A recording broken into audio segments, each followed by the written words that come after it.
દેશની 74 વર્ષ જૂની રાષ્ટ્રવાદી સંસ્થા ભારત સેવક સમાજ દ્વારા દેશના 2 વખત કાર્યકારી વડાપ્રધાન રહી ચૂકેલ સ્વર્ગસ્થ ગુલઝારી લાલ નંદાને તેમની 28મી પુણ્યતિથિ નિમિત્તે તેમણે સ્થાપેલી સંસ્થા દ્વારા શ્રદ્ધાંજલિ આપવામાં આવી હતી. આ પ્રસંગે અત્રેના રેલવે સ્ટેશન પાસે આવેલા કોલીવાસમાં એક કાર્યક્રમ યોજવામાં આવ્યો હતો, જેમાં સંસ્થાની કચ્છ જિલ્લા શાખાના કાર્યકારી પ્રમુખ અબ્દુલ ગફુર શેખ, સામાજિક કાર્યકર પ્રબોધભાઈ મુનવર તથા મેહુલ પિત્રોડાએ સ્વર્ગસ્થને શ્રદ્ધાંજલિ આપી હતી. આ પ્રસંગે કોલીવાસના બાળકોને મિષ્ટાનમાં ટોપરા પાકનું વિતરણ પણ અગ્રણીઓ દ્વારા કરવામાં આવ્યું હતું.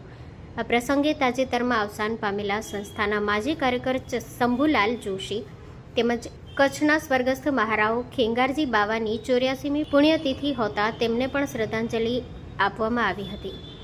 તેમજ શાખાના પૂર્વ પ્રમુખ સ્વર્ગસ્થ કુમુદિનીબેન પંચોલી કે જેઓ ભુજના મેયર, ભુજ વિસ્તારના ધારાસભ્યો તેમજ કચ્છ મહિલા કલ્યાણ કેન્દ્રના પ્રમુખ પણ રહી ચૂક્યા હતા, તેમની પુણ્યતિથિ હોતા તેમને પણ શ્રદ્ધાંજલિ આપવામાં આવી.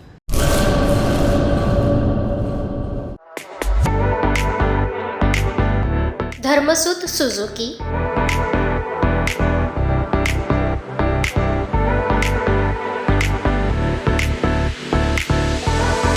ધર્મસુત ઓટો લિંક LLP 62 પ્રસાદી પ્લોટ, સંસ્કાર નગર, ભુજ, કચ્છ.